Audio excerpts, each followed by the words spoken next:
managed to get some studs. They're 2 by 3 inch studs, and all the 14-foot long floor joists I managed to salvage out of that. Here's the base of my chicken coop. It's Fort Knox of chicken coops is what I'm building. You have the raised chicken house there. So you'll have, this is 6 foot wide, 12 feet long. And down here is all chicken run. It's all going to be 6 by 12. The chicken coop actually is going to go 6 by 6. The walls are approximately 3.5 feet high. With the peak of the roof, I'll be able to stand up in it 7 feet inside at the peak. I'll be able to build a bridge, step-in bridge over here right to the front door. As you can see, I got a wall framed right there. Got a couple of windows I'm putting in, one on the east face, the bigger one, and a smaller one on the west, to allow cross ventilation and the chickens to get the morning sun to come in and heat up the chicken house. This thing will have, it will be all enclosed in chicken wire, and there's a big sheet of metal I salvaged from the roof of the mobile home, and then I screwed it to the bottom of that, so any critter that comes and digs underneath cannot penetrate that metal. Unless it's a rat with real sharp teeth, but I'm gonna coat that with some sand. Put some sand in there, and I'll have be able to just reach in there with a rake and rake out the chicken poop. Put it in a 5-gallon bucket with water and let it soak and seep in as a tea, and then use the chicken poop to fertilize the plants and garden stuff.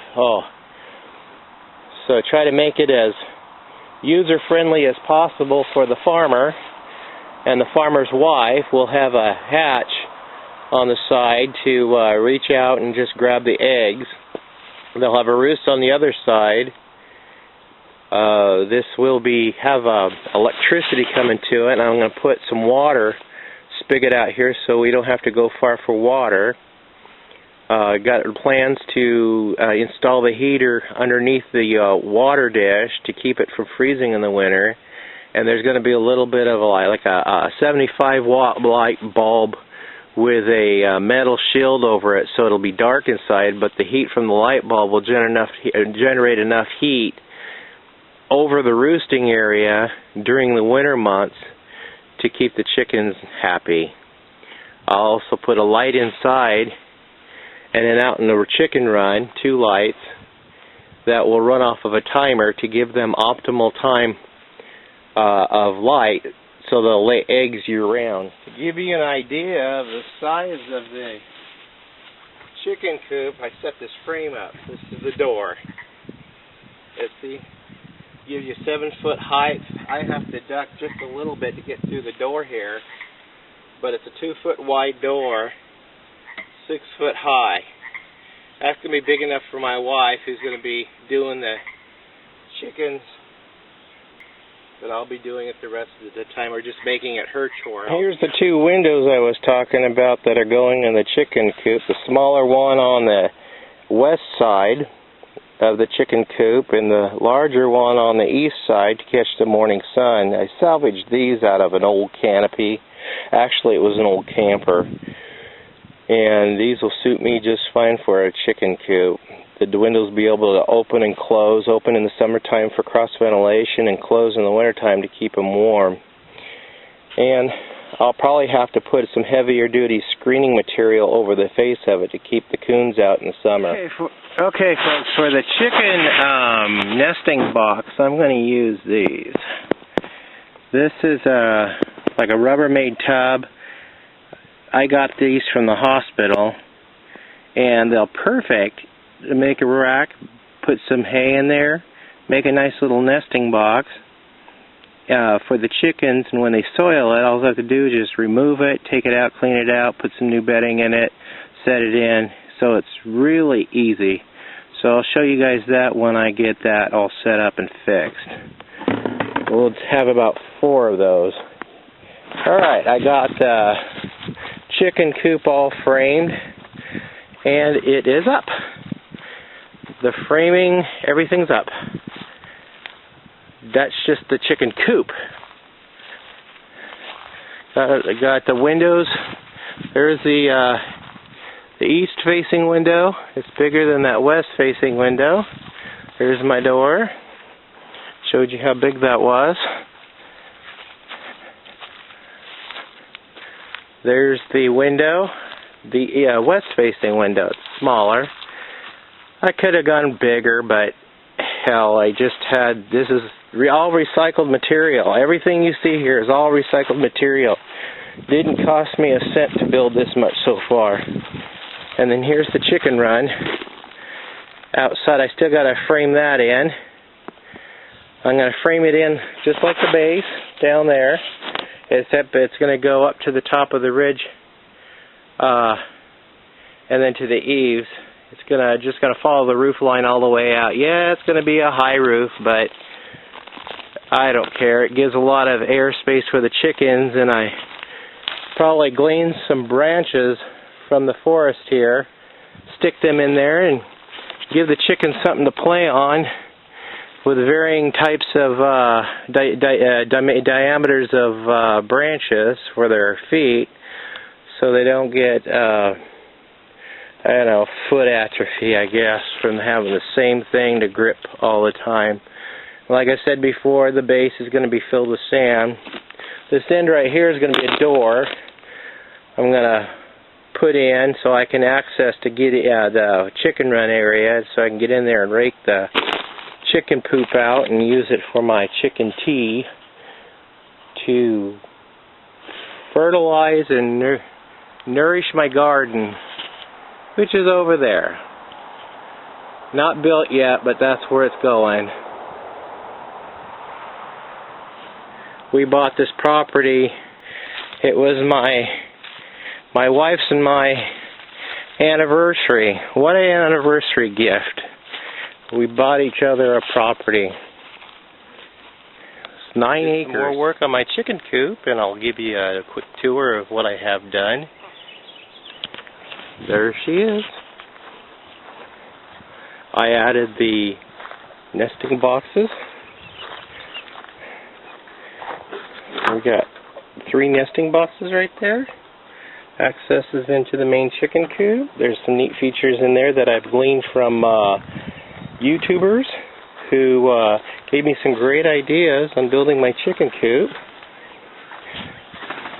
There's the ramp going up. I got my water bucket and my food bucket, and right now I have a hen with smaller babies. She's got 4 small babies, and I put that water bucket down there so they could reach it. You'll notice that the floor of this has wood chips on it. It is actually tin, a big solid sheet of tin that I tacked onto the bottom of it when I built this thing. I salvaged this from the roof of that old mobile home I tore out of here. And then there's their doorway. I just have to paint the trim and then figure out the mechanism for opening and closing that door remotely or automatically. In the future, I have plans on putting a doorway in over there and putting a platform there so they can come out and choose to go out, and there will be an automatic opening and closing door there, because this whole area is going to be fenced off with a fairly high fence, and this will be all chicken run.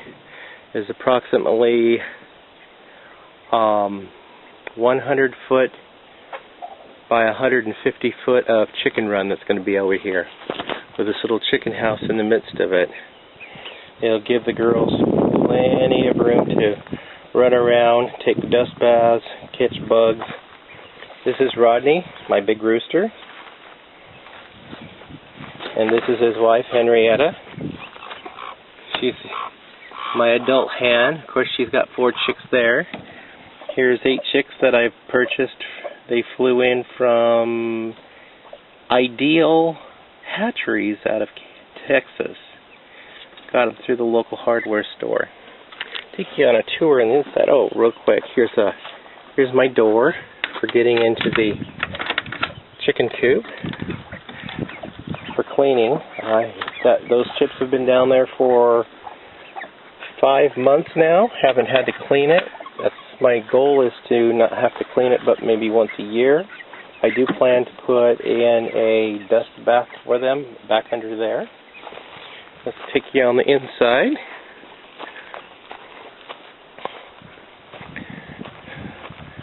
I have this big enough to where I can walk in. Got a little latch right there. I'm going to modify this and finish off the door. Trim the door. This is the inside. Again, the floor is about 5 months worth of poop on there. Not much poop. It doesn't stink in here. It's still fairly fresh smelling. I've got a window there which is open and a window there which is open. Gives a nice cross draft. I actually built this tray. It's all removable. The perch is removable and the tray catches their poop. You can tell where they roost and poop a lot. So all the poop is collected up there. I take the poop, gather it up from there, and that way it minimizes the amount of cleaning I have to do throughout the year. I'll clean the main chicken coop out once a year, and I'll do that once every season. And here's the entrances into the nesting boxes. Hello there. You come up to say hi? Curious hen. Anyway, it's tall enough for me to stand up. This is eventually going to be insulated and then covered with a white boarding to protect it. And this is not insulated, it's just paneling we put up. My wife wanted it to look fairly decent, so we put some paneling in. And then this panel right here, it is access. The whole panel just unscrews by 4 screws. The whole thing comes out, includes the door, and then behind this panel is where the mechanism is going to be, where it's going to open and close the door. I'm going to be mounting some solar panels on the roof that'll charge 2 6-volt batteries hooked up in series to give us 12 volts. I have a 12-volt reversible drill that I'm going to be cannibalizing and using it as my opening and closing device for running that door opening and closing, along with some limit switches and some other timers. Thank you for joining me on my tour.